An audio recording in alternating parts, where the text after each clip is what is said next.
Hello and welcome to MSNBC-CNN. I'm Parth Sharma. And I'm Max Arifin, reporting your news tonight. Tonight, we focus on a topic that has been a part of our country since the first pilgrims set foot on its land. Yes, tonight we discuss immigration. To explore this very controversial topic, we talked to Mr. Michael Krakauer, Senior Immigration Analyst. Hello everyone. Hello. We have some questions from our viewers for you. The first one is from Daniel Herschler, school teacher in Maryland. And here's the question. I'm a huge fan of the show and I think Parth Sharma is very good looking, but how do you think the government reacts to immigration? Thanks, Danny. Well, I like how Hillary Clinton said it. An anti-immigration bill would have criminalized Jesus. Danny, that is a difficult question to answer, but if we look, we can see that the decision is split between the GOP and the DNC. The GOP wants all illegal immigrants to be deported back to their country of origin. The DNC, however, believes that deporting all illegal immigrants would be unrealistic and there should be some penalty applied to immigrants, but also some chance of them gaining citizenship in the U.S. So right now, there is no definite answer to the issue of illegal immigration. Okay, our next question is how does the American public react to immigrants?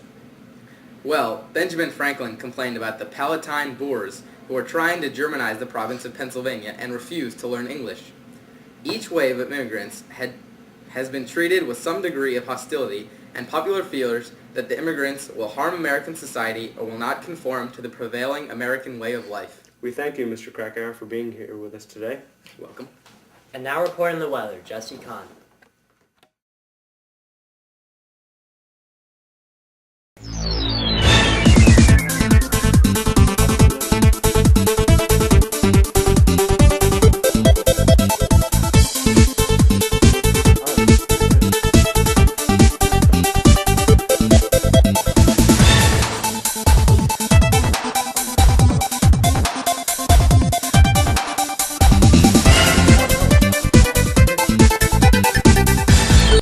Got an itch you just can't scratch? Then use butt paste. With all natural ingredients, this will make that itch go away. Like butt paste. Now we're going to go ahead and take a look at some of the charts we have here. And if you take a look at the first chart we have here, you see that the number of immigrants coming to the U.S. starts very low, but there are two major waves of it right here starting in 1891 and ending in about 1921. And then it goes down and it shoots way up here in this major wave, and that pretty much stays at that height since 1981. And if we go ahead and move on to the second chart here, we see the number of total immigrants and from each continent they're coming from.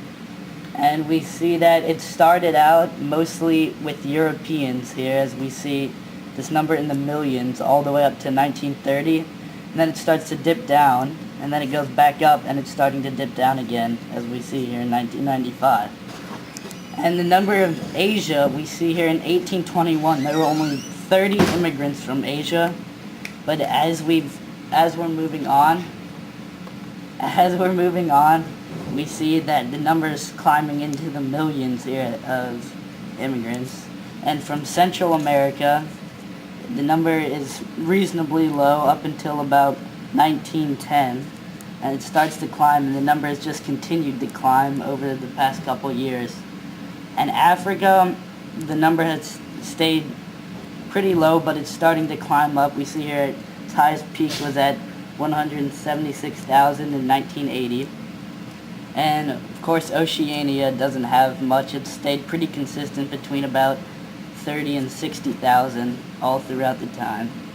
And the third one is it's a chart of how all the Americas, like the Central Americas and the East and the European countries, particularly Eastern European, how there's only 7 million from all countries, and over half of that, 4,800,000, is from Mexico, and about the top other 5 are all from Central America, and then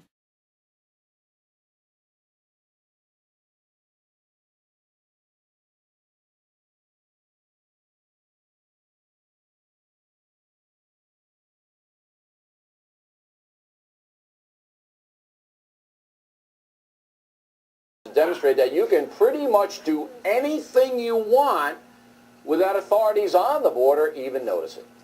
Raj pranced around the border for about 90 minutes without interruption on top of the elephant. There he is, to the sounds of the mariachi band, which were blaring, which is with us now is Mr. Bhakta. Pretty clever stunt.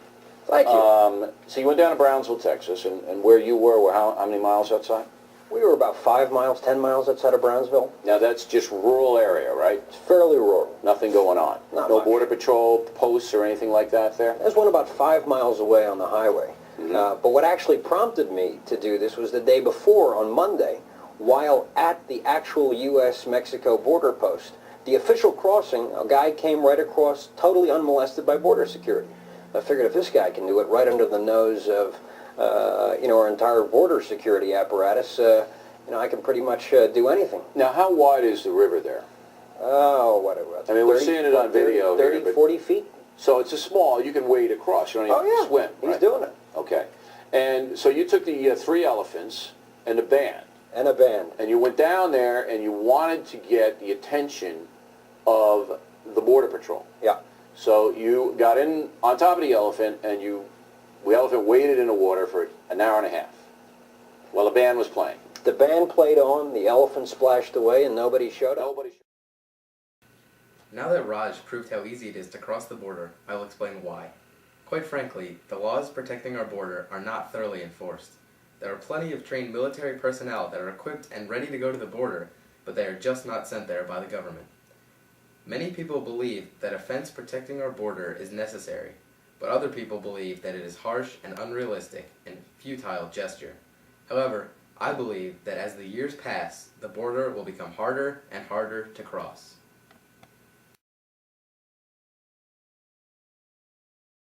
I'm sitting here today with Juan Rodriguez, and I'm going to ask him a few questions about his views on immigration. Mr. Juan, what are your views on the immigration laws in the U.S. today? Well, it's very difficult for me to come in the U.S. Can I come in the U.S.? No!